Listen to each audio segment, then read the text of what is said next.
Hello friends, જય શ્રી કૃષ્ણ, જય મહાદેવ, જય અંબે. આજની આપણી રેસીપી બનવા જઈ રહી છે વાસ્તુ કાવ ઘી અને પીનટજીના પીનટ્સ.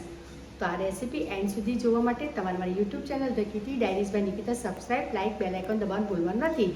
આ રેસીપી તમારે ઘણા બધા વ્યુઅર્સને જ્યારે તબિયત સારી નથી હોતી ને તો એ અમુક વસ્તુ નથી ખાતા હોતા, પણ જો આ રેસીપી એમની તબિયત સારી ના હોય અને બનાવો તો તમને મજા પડી જશે. તો એ રેસીપી તમારે ચોક્કસથી મારા યુટ્યુબ ચેનલ પર જોવાની છે. હેલો ફ્રેન્ડ્સ, આપણે બનાવવા જઈ રહ્યા છે દાળનું પાણી, એને સુરતીઓ અસામણ કહે છે. તો એમાં કયા કયા ઇન્ગ્રીડિયન્ટ્સ જોઈશે તે જોઈ લઈએ. તો આપણે લીધી છે 1 વાડકી તુવેરની દાળ, જેને અમે ચોખ્ખા પાણીથી ક્લીન કરી દીધી છે. ત્યારબાદ એની અંદર આપણા બેઝિક મસાલા જશે, હળદર જશે, લાલ મરચું જશે, હિંગ, સિંધવ મીઠું. ત્યારબાદ એની અંદર આપણા સ્પાઇસીસ, તો સ્પાઇસીસમાં આવશે તજ, લવિંગ, પછી આપણે આદું નાખશું, ટામેટું નાખશું બાફવામાં. આપણે બાફવામાં આ બે વસ્તુ એટલે કે તજ, લવિંગ અને ટામેટું નાખવાનું છે. અને ખૂબ જ સરસ, જો આપણને જે આપણી બામણિયા દાળ આવે છે એ ખૂબ જ ઘટ હોય છે અને હેવી પડતી હોય, પણ જ્યારે આપણે હલકું ભોજન ખાવું હોય ત્યારે ઘણા બધા લોકો આ અસામણનો યુઝ કરતા હોય છે. એને તમે દાળ, તમે કીધું તેમ કે બાફેલી દાળ પણ ઘણા બધા વર્ડ્સ યુઝ કરતા હોય છે, પણ તમે શું કહો છો તે જરૂરથી કોમેન્ટમાં જણાવજો. અને એ જણાવવાનું છે the kitty diaries by Nikita. હવે આપણે પીનટજીના આની અંદર સિંગદાણા પણ યુઝ કરવાના છે, કારણ કે સિંગદાણાથી અસામણનો ટેસ્ટ ખૂબ જ સરસ આવે છે. અને પીનટજીના સિંગદાણા તો એટલા ક્રન્ચી હોય છે કે તમને ખાવામાં ખૂબ જ મજા, અને સરસ ખૂબ જ મોટી સાઇઝના દાણા હોય છે. તો તમારા અસામણમાં જે દાણા હશે તે પણ ખૂબ જ સરસ લાગશે. તો જરૂરથી તમે આ રેસીપી ટ્રાય કરજો. અને એ તો ટ્રાય ક્યાં કરવાની છે એ તમને ખબર જ છે.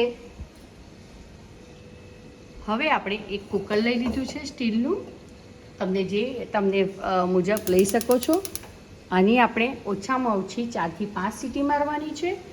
તો કુકરને મેં મૂકી દીધું છે ગરમ થવા. એની અંદર આપણે નાખી દઈશું આપણી તુવેરની દાળ, જે આપણે ચોખ્ખા પાણીથી ધોઈ છે, 1 વાડકી. હવે એની અંદર આપણે આપણું પાણી લઈ લઈશું. 1 વાડકી દાળ છે એટલે આપણે એટલીસ્ટ 1.5 વાડકી જેટલું પાણી લેવાનું છે. આ એક અને આ બીજી હાફ. આ દાળ જે અસામણ બનશે તે પાતળી હોય છે, એટલે એમાં પછી તમારે જોઈને પાણીનું પ્રમાણ વધારવાનું છે. હવે એની અંદર જશે આપણું ટામેટું, જે મેં અડધું લીધું છે. ત્યારબાદ એની અંદર જશે આપણા લવિંગ અને તજ. અસામણ તજ લવિંગ વગર બનતા નથી. ત્યારબાદ આપણી દાળ ઝડપથી બફાઈ જાય એના માટે સંચોરો, મેં કીધું તેમ કે સંચોરો સ્ક્રીપ પણ તમે કરી શકો છો, પણ જો આપણે ઝડપથી દાળ બફાવવી જોઈએ તી હોય તો તમારે નાખવાનો છે એની અંદર પિંચ સંચોરો. હવે એને આપણે 4 થી 5 સીટી માટે બંધ કરી દઈશું.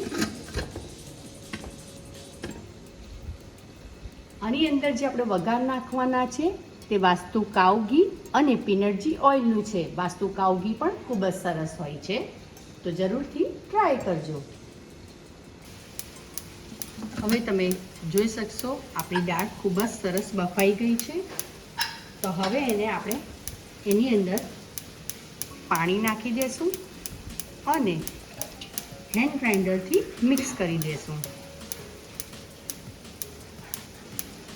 હવે આપણે આ અસામણનો મસાલો કરશું.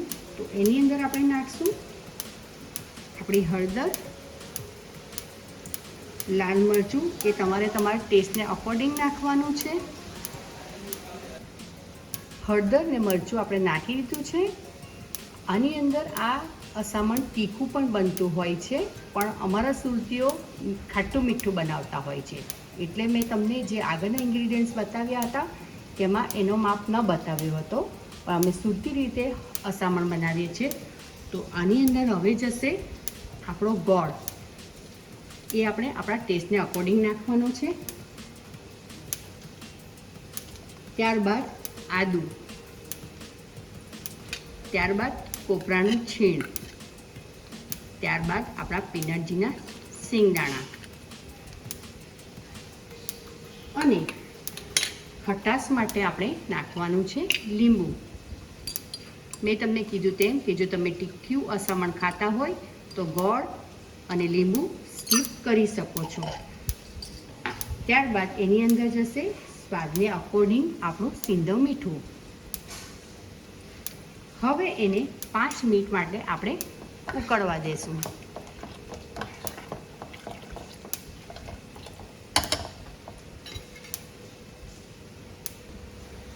તમે જોઈ શકશો આપણું અસામણ ખૂબ સરસ ઉકળી ગયો છે. તમે હજુ આને આનાથી પણ પાતળું રાખી શકો છો.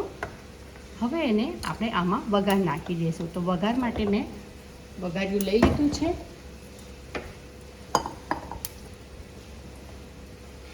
આ વઘાર્યું ગરમ થાય એટલે આપણે એની અંદર નાખશું આપણું વાસ્તુ કાવ ઘી. અસામણમાં ઘીનો વઘાર ખૂબ જ સરસ લાગતો હોય છે. તમે તેલ ઘીનો મિક્સ પણ નાખી શકો છો. હવે આપણું ઘી ગરમ થાય એટલે એની અંદર આપણે નાખશું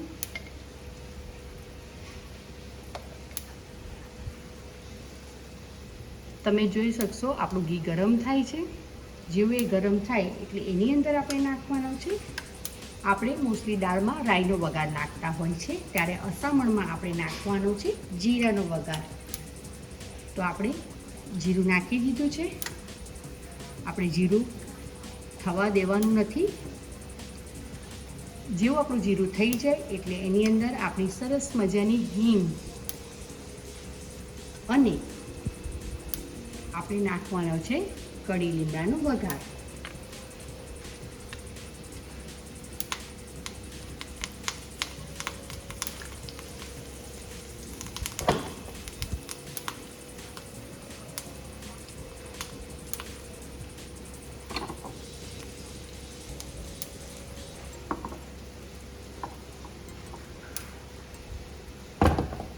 હવે આપણે આપણા વઘાર આ અસામણમાં નાખી દઈશું. ખૂબ સરસ અસામણની સુગંધ આવી રહી છે અને વઘાર વાસ્તુ કાવ ઘીમાં છે તો ઘીની સુગંધ પણ ખૂબ સરસ આવી રહી છે. તો હવે આપણી દાળ 2 મિનિટ માટે ઉકળી જાય એટલે આપણે એને મસ્ત બાઉલમાં સર્વ કરી દઈશું.